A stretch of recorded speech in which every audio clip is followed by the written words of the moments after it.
Hey guys, tonight we slip quietly into a world of polished boots, silent drills, and bristly mustaches, a place where even your upper lip had to obey military law. You're walking past a fog-draped barracks in 18th century Berlin, the cobblestones still damp from last night's rain. Lamps flicker like sleepy fireflies. A low hum of marching boots rumbles in the distance. You step closer. Inside, soldiers sit on hard benches, their mustaches gleaming under candlelight, symmetrical, stiff, and fearfully measured. You've entered Prussia under Frederick William I, a man who believed facial hair could reflect national discipline. Before you dive into this tale of grooming tyranny, neatly combed paranoia, and waxy regulations, take a moment to like the video and subscribe, but only if you genuinely enjoy what I do here. And if you're awake enough, drop a comment with your location and local time. It's always lovely to know where our sleepy little community stretches. Now, dim the lights, maybe turn on a fan for that soft background hum, and let's ease into tonight's journey together. You shuffle inside the king's courtyard. No one smiles.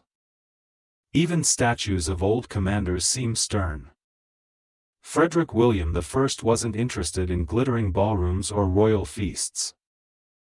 He wanted obedience, neat lines, and mustaches that looked like copy-paste from a parade manual. At first glance, it's easy to chuckle, how could a monarch care this deeply about whiskers? But you'll learn that for Frederick, facial hair was never trivial. It was uniform, signal, surveillance. He didn't rule Prussia with words, he ruled with inspection, height charts, and a mustache comb. Historians still argue whether this obsession was sheer vanity or part of a broader psychological strategy. Maybe both. And as you gently lean into your pillow, one thing's for sure, you probably wouldn't survive a single week in Frederick's barracks unless your facial follicles could march in formation too. The morning haze of Prussia clings to your jacket like warm breath in winter, and all around you is the low rustle of uniform, stiff wool brushing against rank and file. The barracks are coming alive now, not with chatter or laughter, but with synchronized movement, and an almost sacred ritual, the grooming of mustaches. Each soldier stands before a narrow mirror, elbows tucked in, comb held with reverence. You squint. Every mustache looks the same. Neatly parted in the middle. Precisely curled at the ends, not too flamboyant, not too limp. Just enough military pride to glisten under inspection. One poor recruit frowns at his reflection. His left curl droops slightly. Panic. You hear it in the shallow breath. The moment is urgent. Because soon, the boots will echo down the corridor and Frederick William I will arrive. Historians still debate whether this grooming standard was purely cosmetic or part of a deeper control mechanism. Some say it was a form of psychological conditioning, training men to become obedient through minute rituals. Others whisper it was the king's personal compulsion, a man who found order in follicles when politics failed him. And then there's you, still rubbing sleep from your eyes, wondering why no one ever mentioned this in high school history. You probably assumed military discipline involved shouting or drills, not synchronized mustache symmetry. But here, under Frederick's rule, a crooked curl could mean humiliation or extra duty. Some rumors even describe mustache checklists.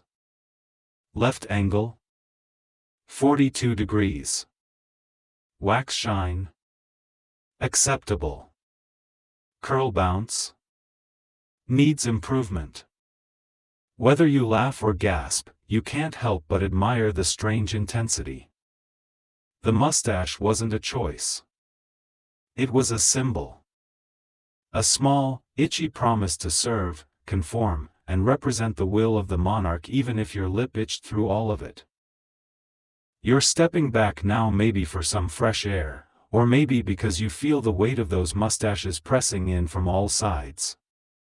The cobbled courtyard stretches before you, framed by iron lanterns and quiet windows, and through one arched stone doorway, whispers of Frederick William I's childhood begin to drift toward you. You probably expect a cradle of silk and lullabies. But no. The future king grew up in a house of punishment.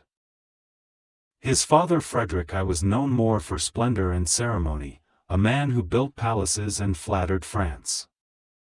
But young Frederick William? He hated it. Loathed the velvet. Drenched in rules and resentment, he watched the wasteful spending, the gold-threaded capes, the concerts, and snapped. When he inherited the throne, he dumped the musicians and brought in marching boots. Historians still argue whether his violent upbringing ignited his obsession with order or simply exposed something already simmering inside. Either way, you feel it now. The king who would demand uniform mustaches was first a boy who never got to play. One story tells of him being slapped for laughing too loudly. Another of being denied dessert for moving his chess piece too boldly. You pass a statue carved in gray stone. Its face looks familiar, wide-eyed, tight-lipped, mustachioed. Could it be him as a child? Probably not, but the thought sticks.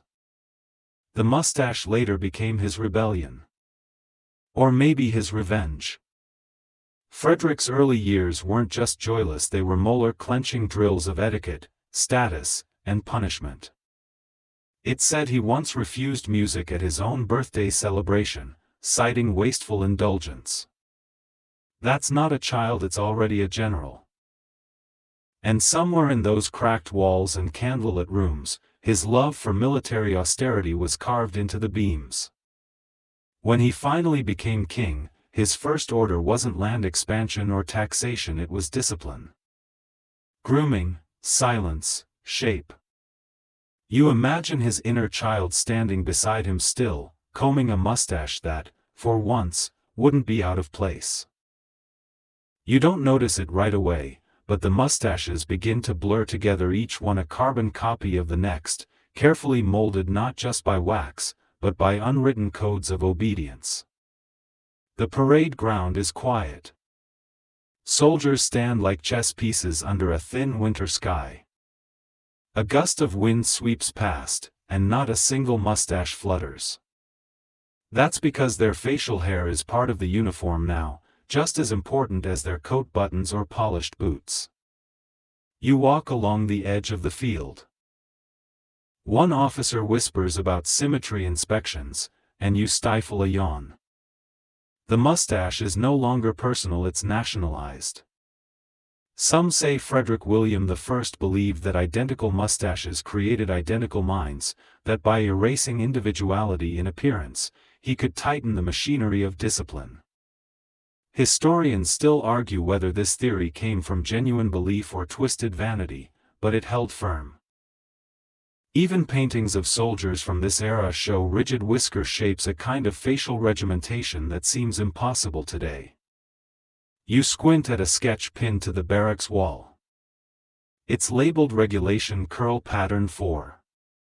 A mustache template. With angles. You nearly laugh. But then you remember what happened to the last soldier who snipped his curls unevenly. Rumors say he spent a week cleaning cannon chambers in freezing silence. The mustache, oddly enough, became a code of trust. Officers could glance at a man and know instantly, he belonged. One fringe theory even suggests mustache styling helped reduce desertion rates.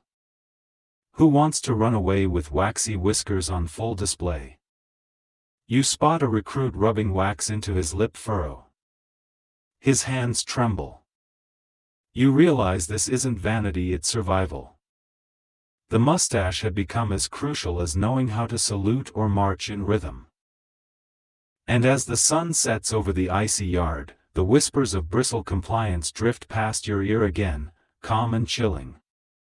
You drift deeper into the barracks courtyard now, past rows of tidy cots and hanging uniforms, and into a section guarded not by weapons, but by inches. Welcome to the King's Giant Regiment. Frederick William I's towering obsession. The moment you step inside, you feel small. These men were 6 feet and over, a rarity in the 18th century, and they weren't recruited for tactical brilliance. They were decorative. Living status symbols. You walk between their bunks, ducking slightly under a ceiling beam. A sergeant gently oils his mustache, 2 other giants adjust their posture in the mirror, calculating angles. It feels theatrical. But this wasn't just pomp, it was policy. Frederick scoured all of Europe for tall men, offering money, bribes, and promotions to secure new recruits. Historians still debate whether he genuinely believed a taller army meant a stronger nation, or whether he simply found joy in assembling a human trophy case. There's even a tale about him trying to breed taller soldiers by matchmaking large recruits with equally tall women.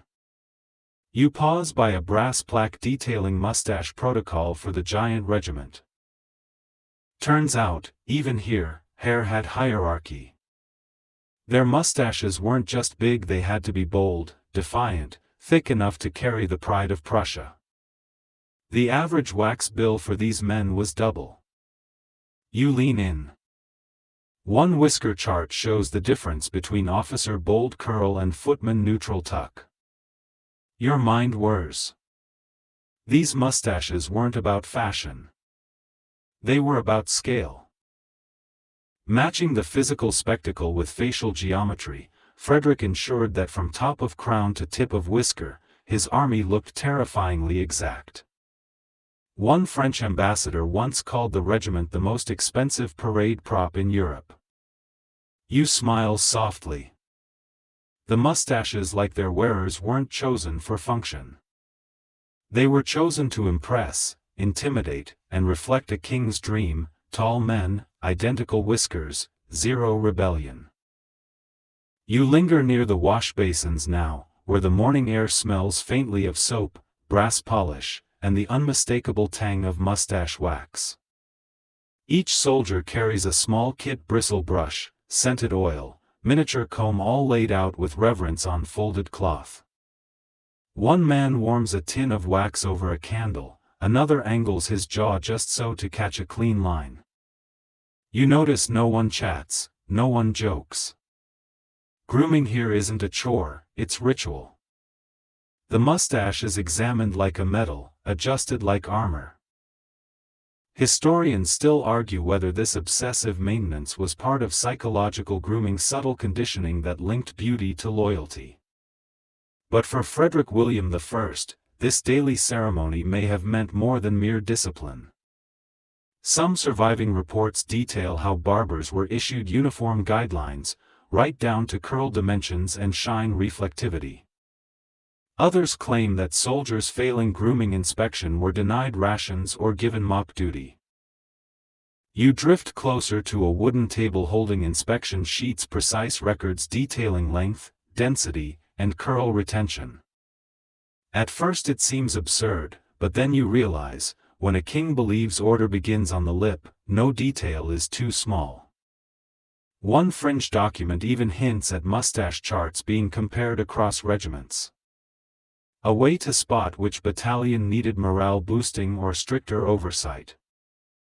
You shiver slightly, perhaps from the cold or from the eerie perfection staring back at you through mirror after mirror. A younger recruit scratches nervously at a pimple beneath his mustache. A quiet gasp from his neighbor. You know what's coming.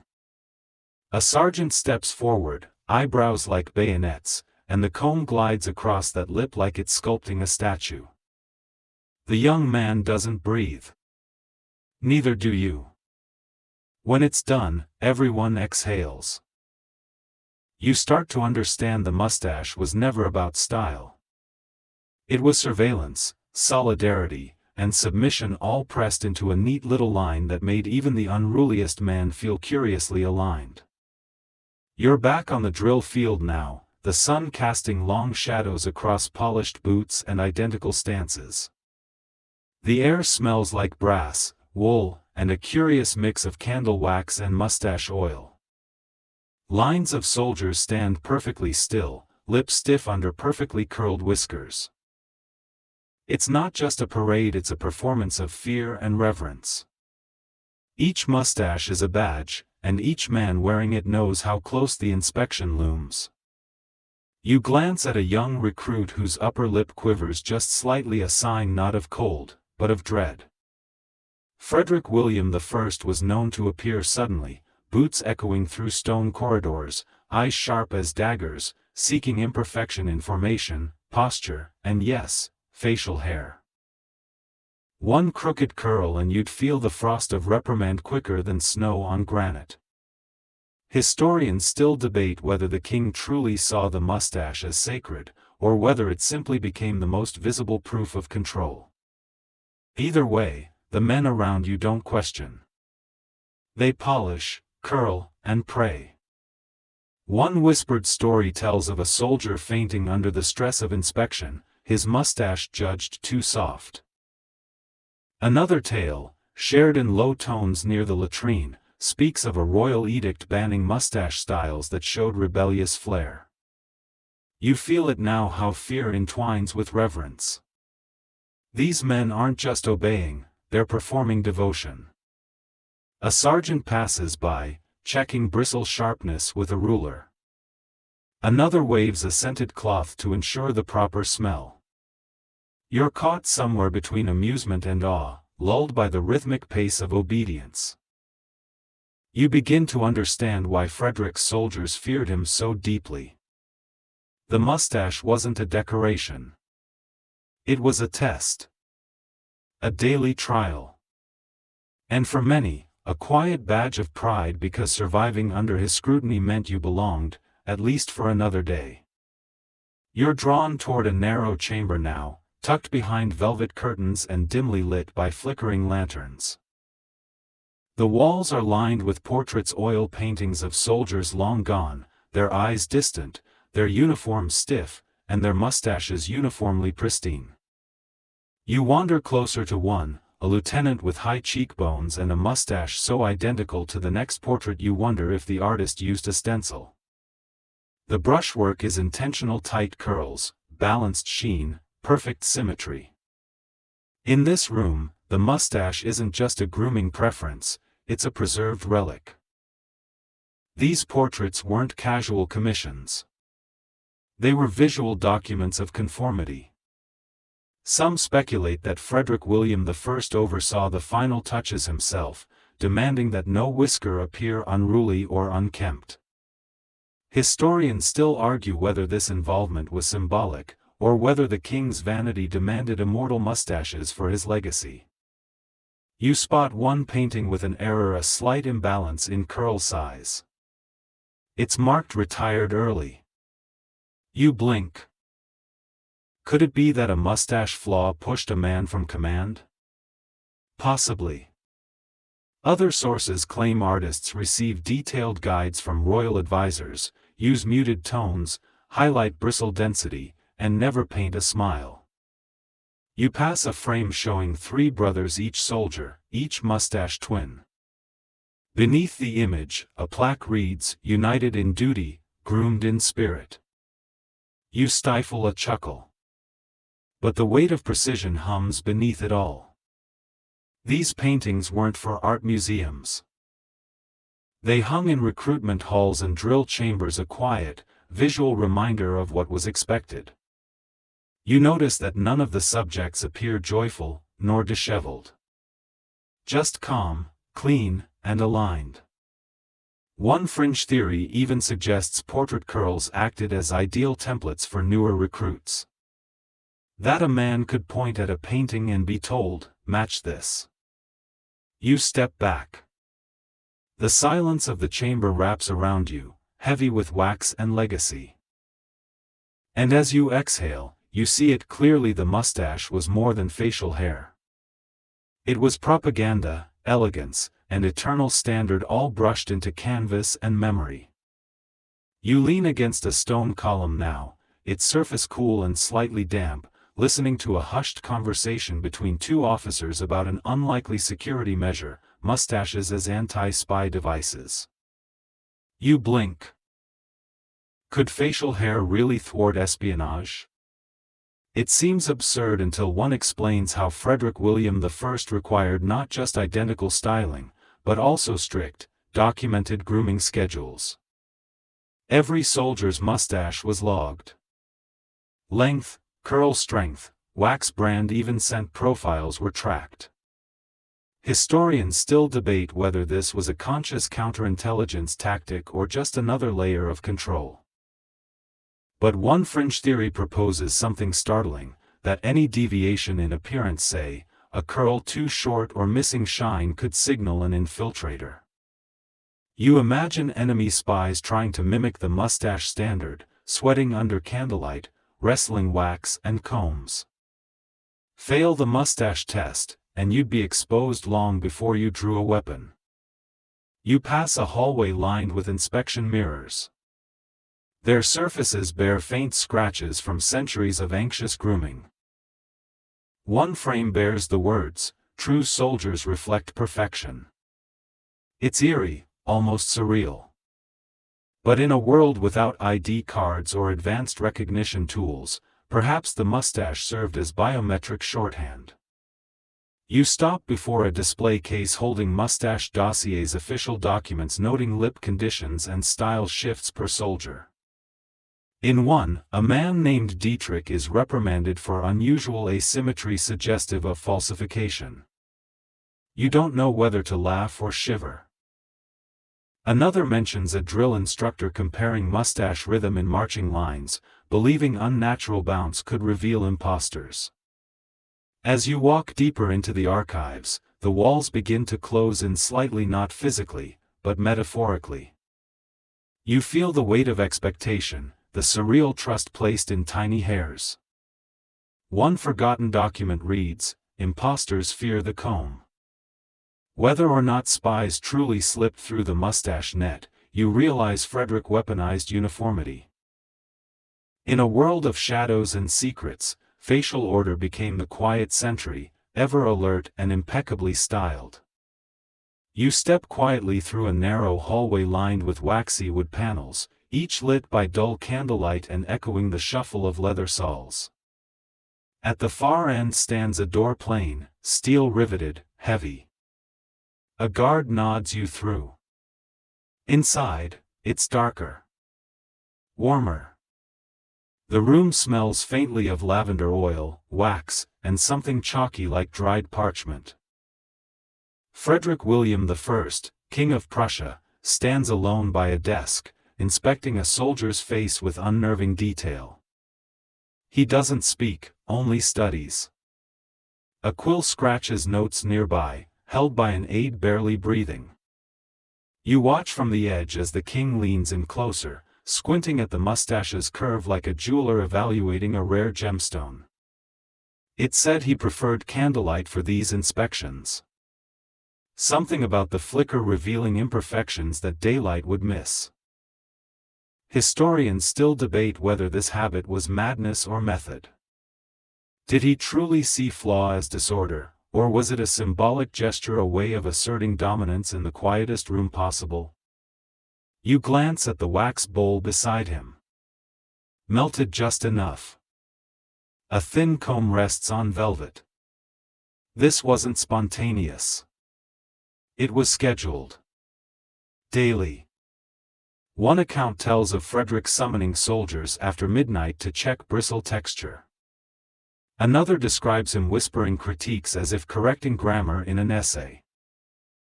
The intimacy of it chills you. He wasn't inspecting his army, he was curating it. Behind closed castle doors, mustache discipline became ritual theater. The walls bear no banners, no maps. Just silence and grooming tools. And one fragile book near the king's desk labeled Roll of Lip Compliance. You read that title twice. Its pages, reportedly, held dozens of names marked with codes: satisfactory, limp, rebellious, corrected. No dates. No ranks. Just follicles and fate. You pull back gently, leaving the room behind, its shadows stretching long across the hallway, whispering that power doesn't always roar, it sometimes curls and gleams on a soldier's upper lip.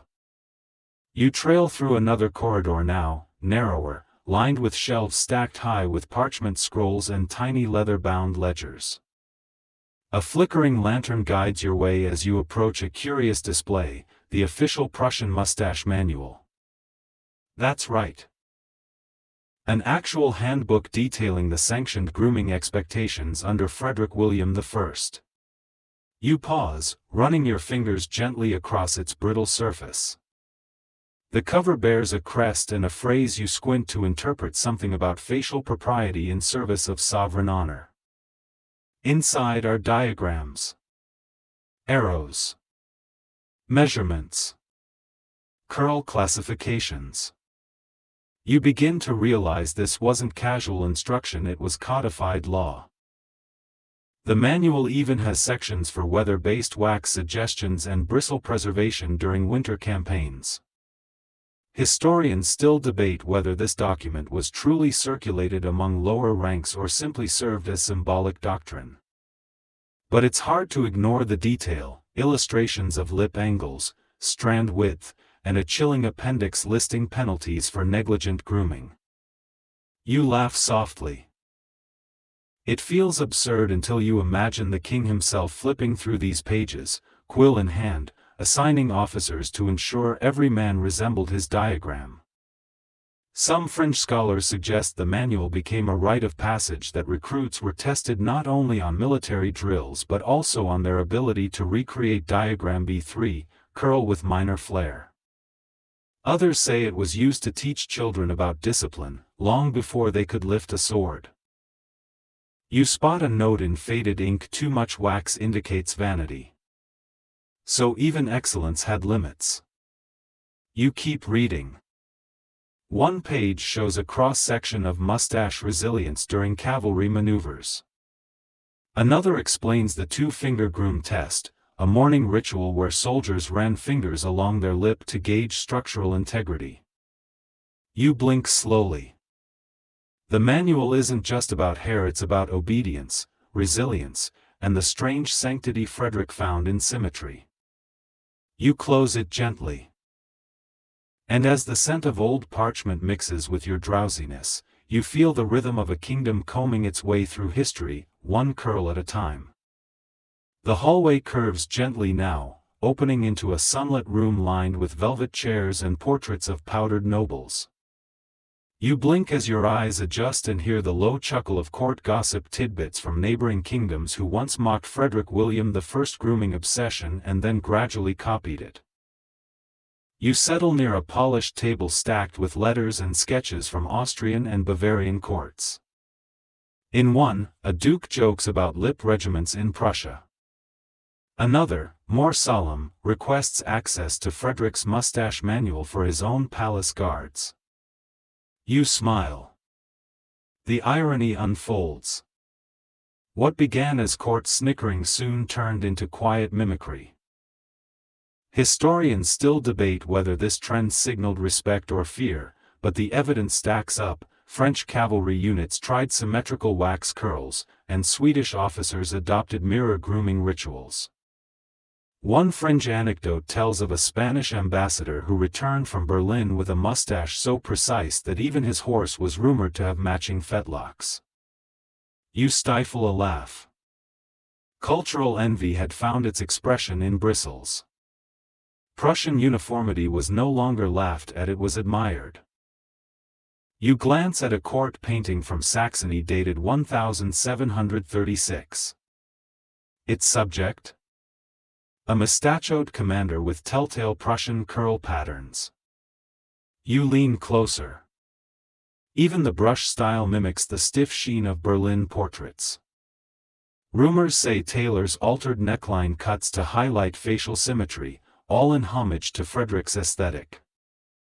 You overhear a reenactment performer explaining how several Central European royal guards adopted lip roll checks before formal events. You squint. The mustache became more than military flair, it infiltrated etiquette, theater, even opera. One faded opera poster shows a romantic lead with waxed curls and a sash labeled Prussian sentiment. Whether sincere or satirical, you realize Frederick's mustache code had transcended borders. And as you step out onto the balcony, the afternoon breeze gently tousling your own hair, you wonder, how does one man's grooming obsession become a continent's quiet reverence? You're seated now beside a crackling hearth, listening to the slow shuffle of boots outside as morning drills begin. Inside, a quiet conversation unfolds between a military psychologist and a royal aide, both sipping lukewarm tea and poring over handwritten notes. The topic? Grooming and obedience. You lean closer as theories swirl about how uniform mustaches weren't just cosmetic, they were cognitive. That repeating daily grooming habits might condition soldiers into compliance, like ritual triggers rewiring the brain. You raise an eyebrow. Could lip curls really shape battlefield loyalty? Historians still debate whether Frederick William I orchestrated this as strategic psychology or unconscious compulsion, but whispers persist. One fringe scholar even likened mustache grooming to pre-battle meditation, a moment where each man aligned his face and his mind. You smile softly, it's a stretch, but not implausible. Further documents describe grooming audits, where soldiers were graded not on combat readiness, but on bristle consistency. You picture an officer holding a checklist: are curls symmetrical? Is wax applied with restraint? Do soldiers show pleasure in grooming? You nearly laugh. Pleasure in grooming? In a freezing barracks? Still, some men reportedly enjoyed it, a slice of control within rigid structure. Others saw mustache care as sacred bonding, whispering techniques like sacred recipes. You remember one tale from earlier, a mustache so perfect that its owner received 3 days off drills as royal favor. A reward for follicular excellence. That's not just grooming, that's morale.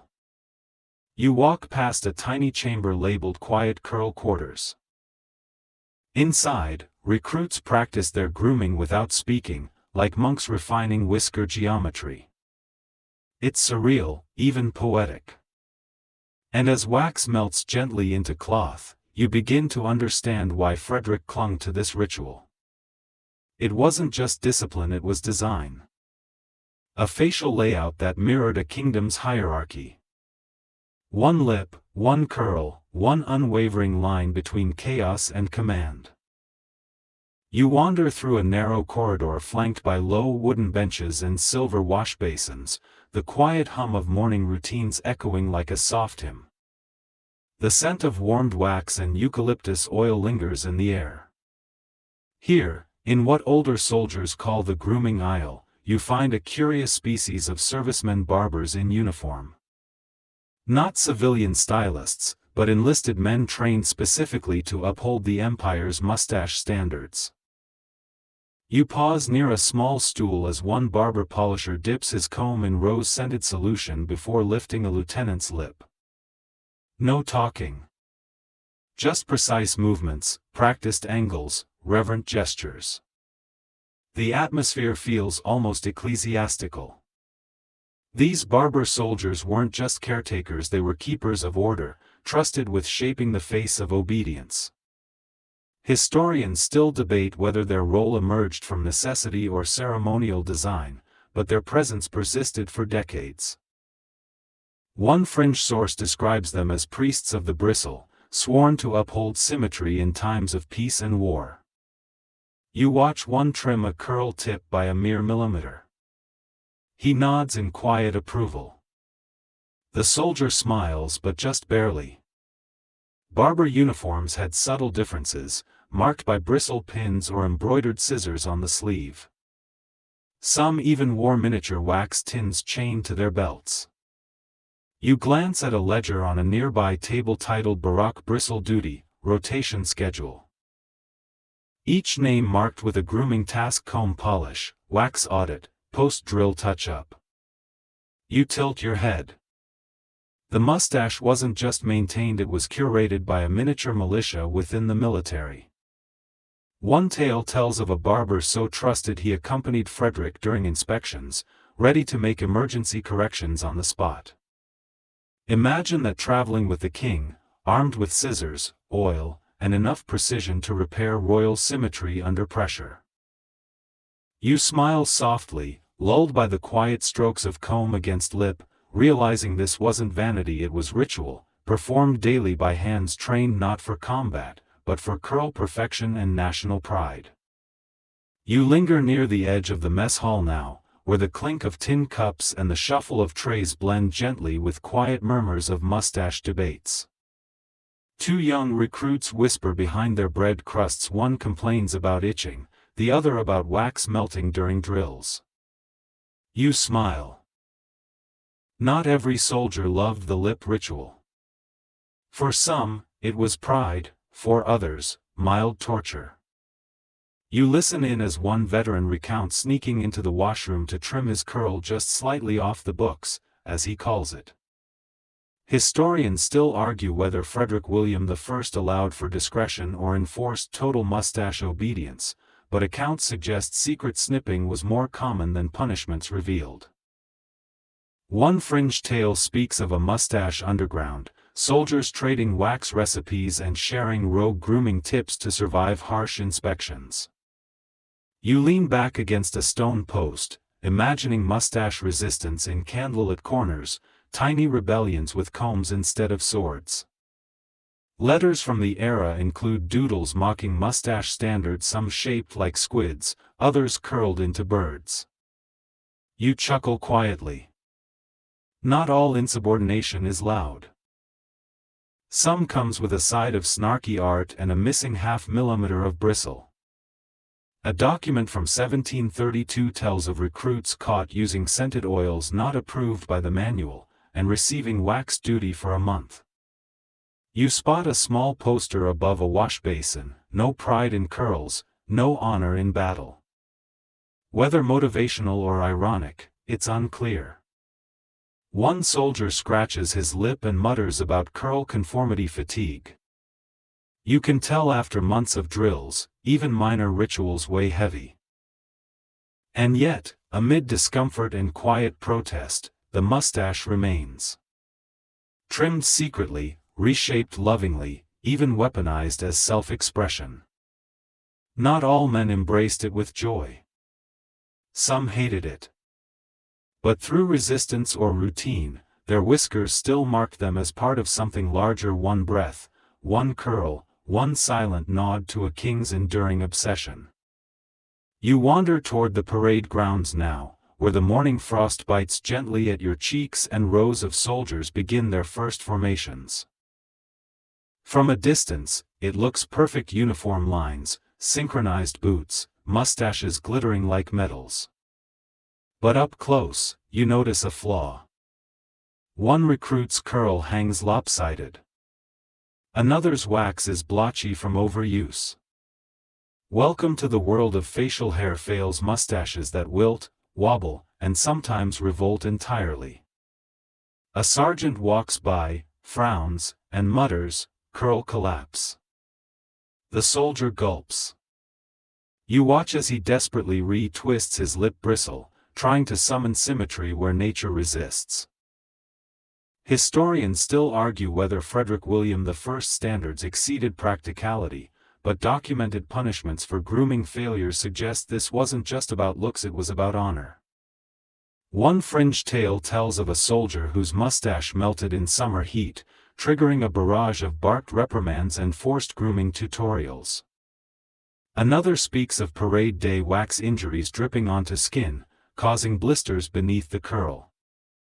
You wince just thinking about it. A senior officer casually examines mustaches like a jeweler, glistening, arched, precise. Yet even he admits the occasional disaster. There was a man, he murmurs, whose whiskers grew in opposite directions.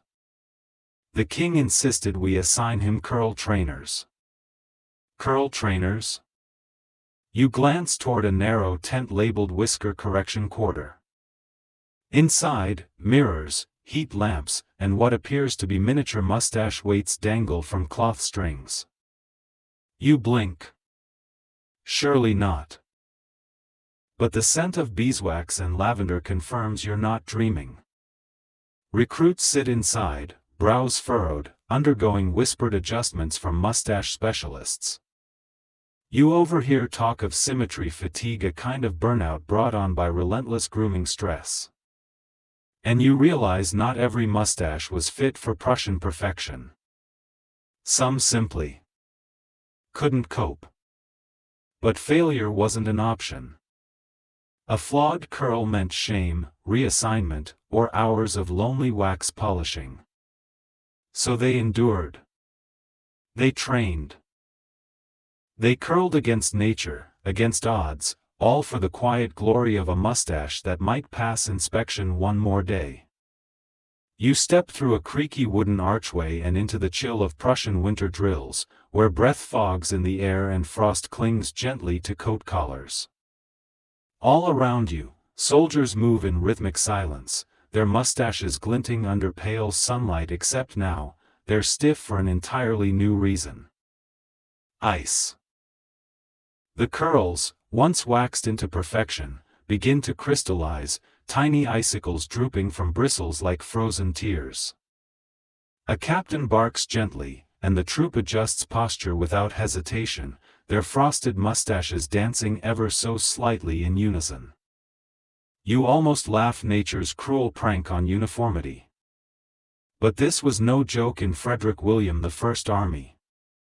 Historians still debate whether grooming standards were relaxed in extreme cold or whether men simply suffered through.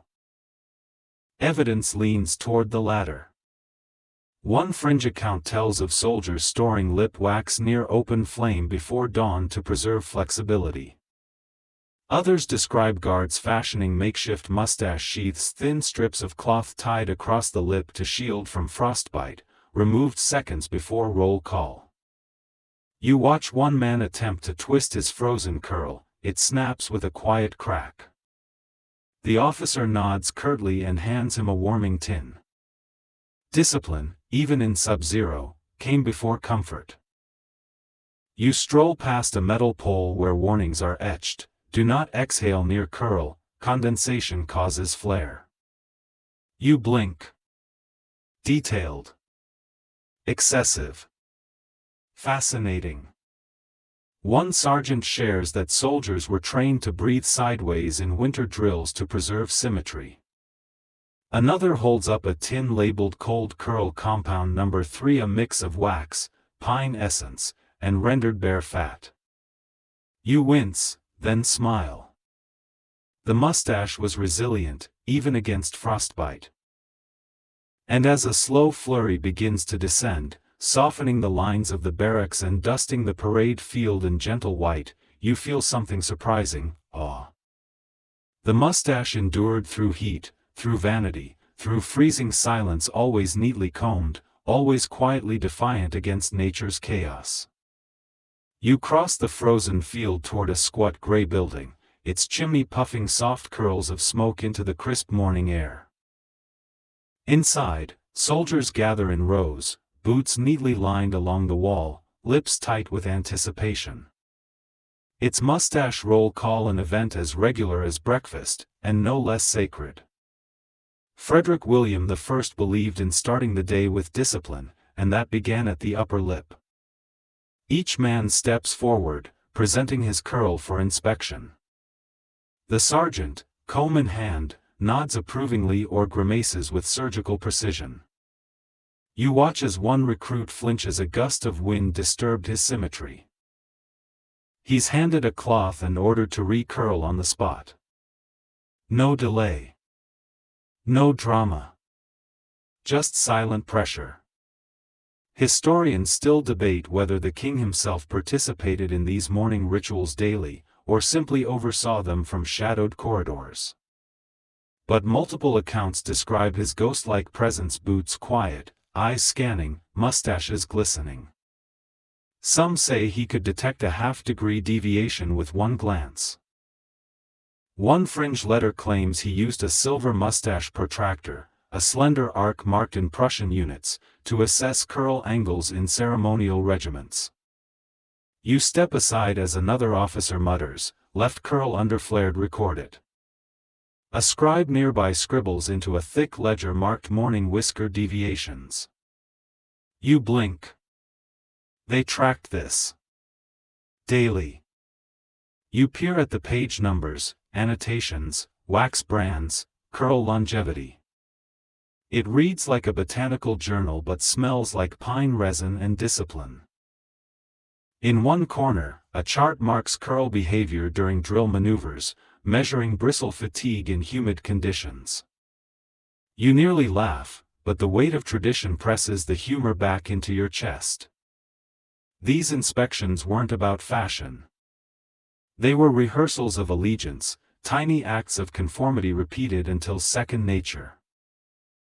And as the final man exits the line, mustache freshly approved, you feel the quiet power of that ritual, a kingdom aligned not by words or banners, but by the consistent curve of its soldiers' lips.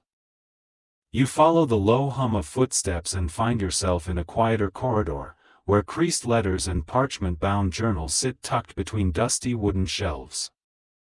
These aren't orders or battle reports, they're personal.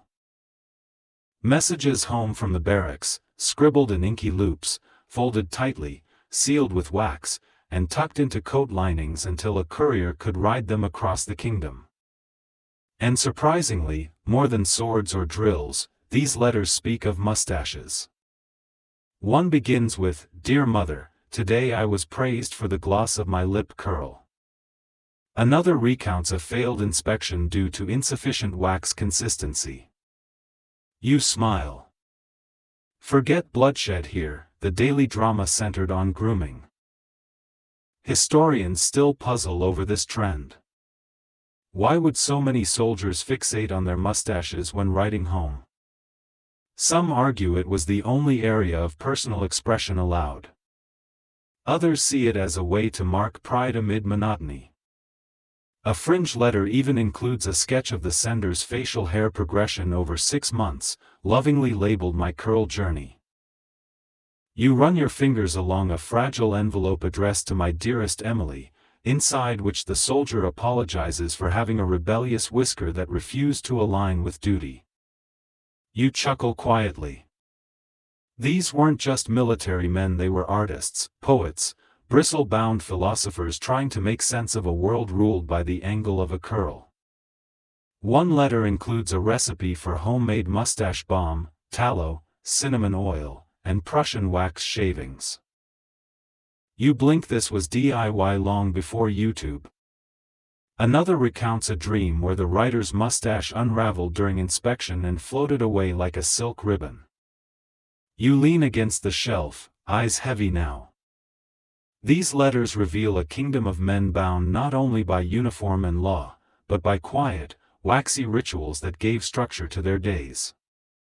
And perhaps, as you drift ever closer to sleep, you realize they weren't just soldiers, they were curators of the quietest kind of dignity.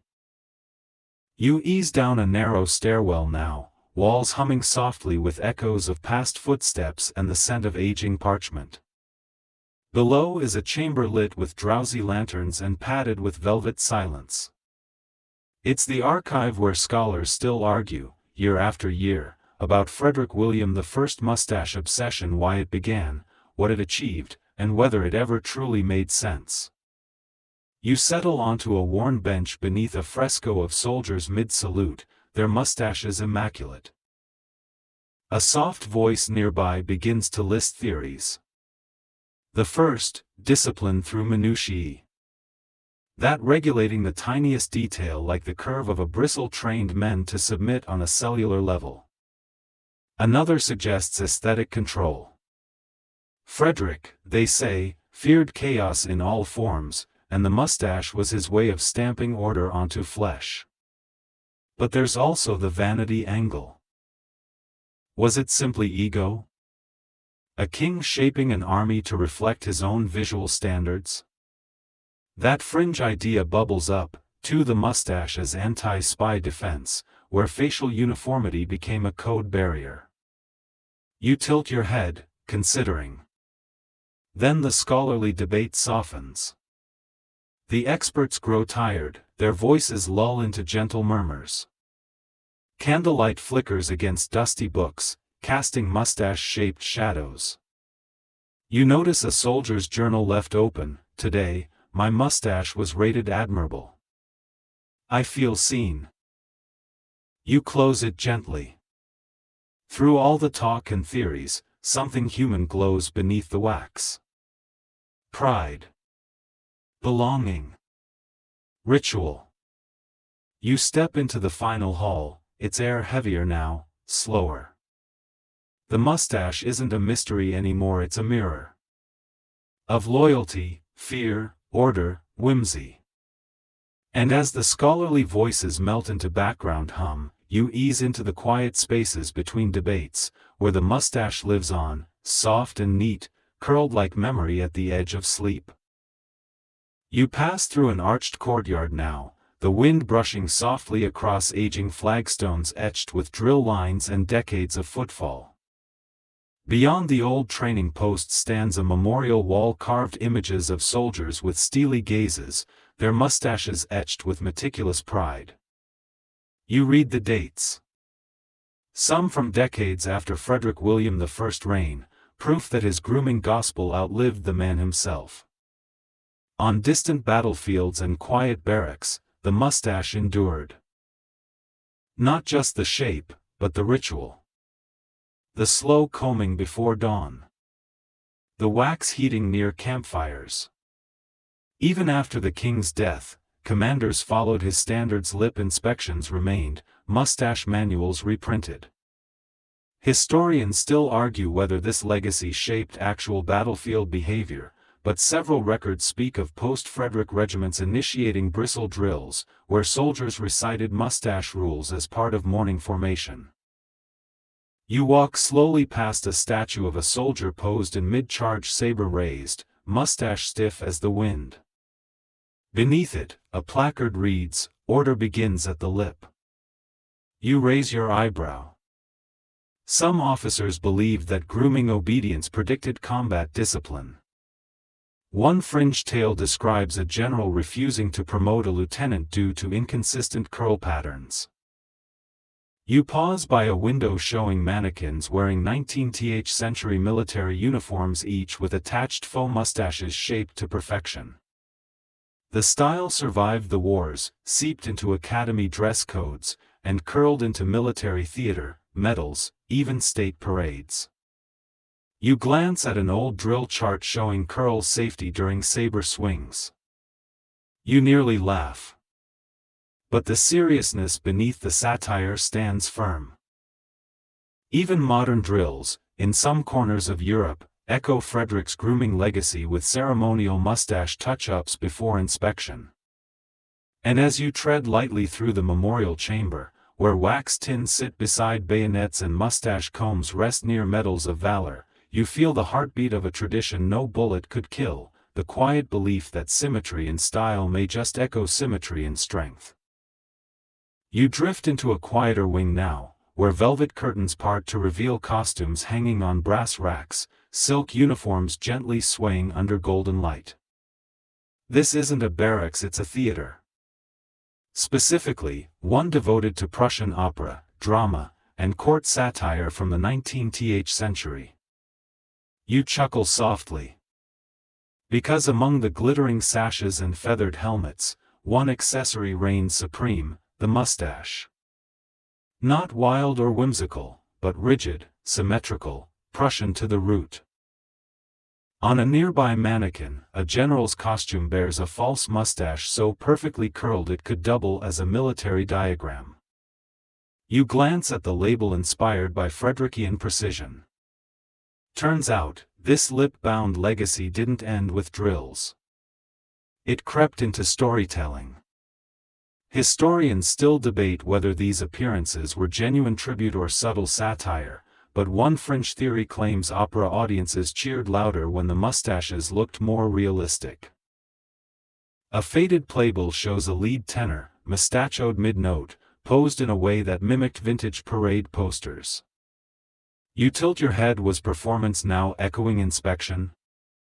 One diary from a theater seamstress describes emergency mustache recurls backstage before royal visits. You smile.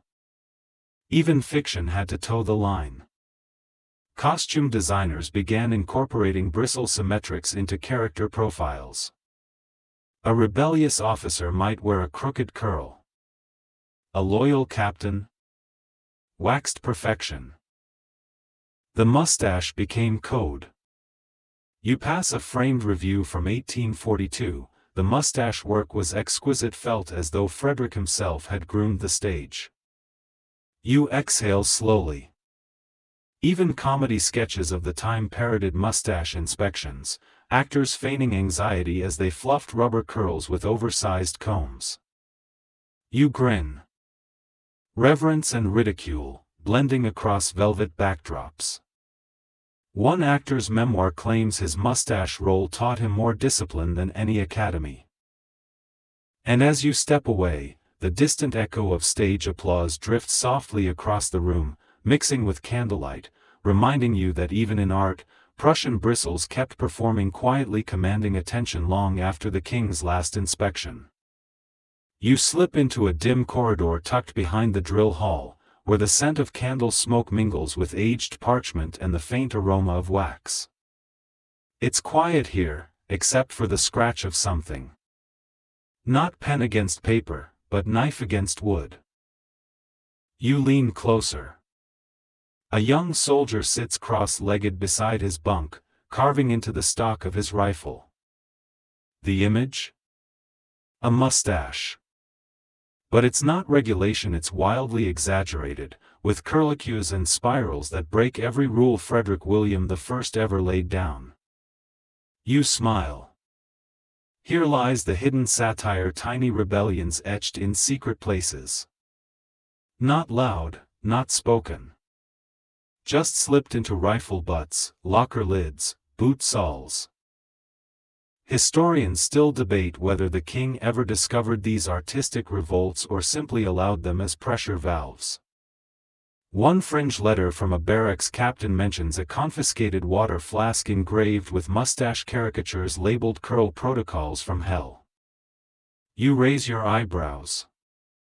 Not all discipline could suppress personality.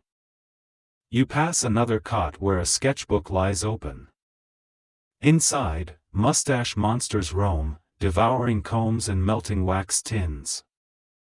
It's part protest, part humor. A quiet way to reclaim the lip that no longer belonged to you. You hear someone humming, maybe a parody of a royal march. The lyrics tweak mustache measurements into absurd rhymes. One soldier even whittled a comb shaped like a mustache tombstone. R.I.P., free whiskers. You chuckle quietly. These aren't acts of treason. They're survival. Satire lets you breathe when the routine smothers. And as the oil lamp flickers low, casting shadows across rifle carvings and rebellious curls drawn in the margins of rulebooks, you feel the heartbeat of the barracks. Not just obedience. Not just silence. But wit.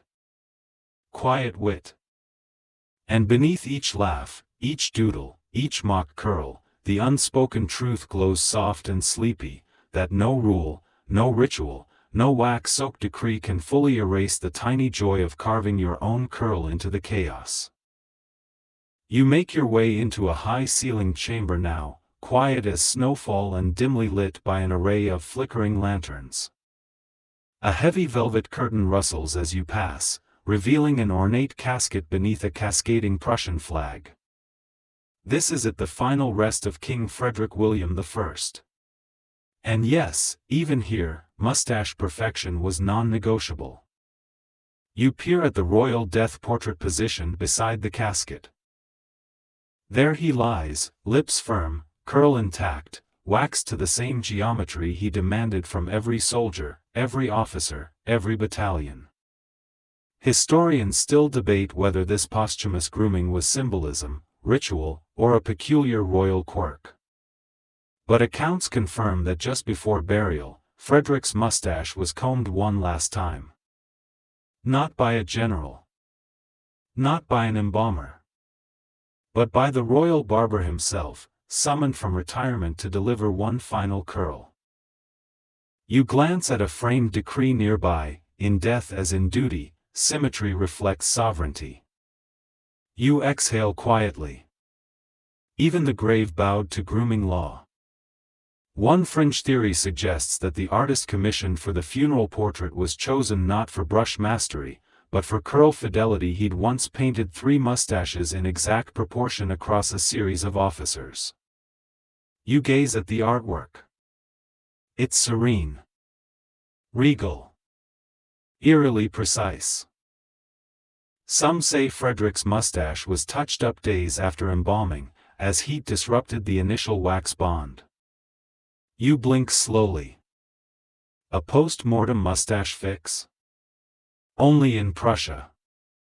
Around the casket, soldiers stand in silent reverence, their own curls flared just slightly to honor his iconic style. You spot a carved inscription beneath the king's feet, ordered in life. Curled in legacy. You step back. You let it sink in. This wasn't just an obsession. It was a life philosophy, stitched into flesh and waxed into history.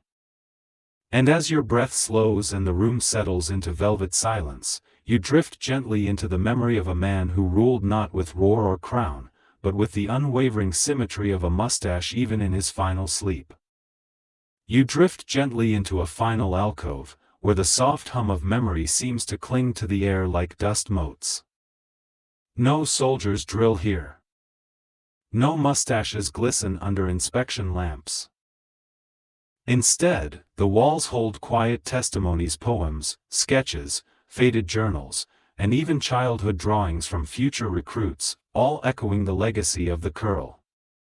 A small child's paper reads, "Papa has a brave mustache." You exhale. After all the wax and warning charts, this room hums with tenderness. One tattered notebook records a boy's excitement for his first mustache. "I shall grow mine like the sergeant, strong and curled." Historians still ponder this emotional residue. Did the ritual of grooming forge genuine belonging, or merely create generations of imitation?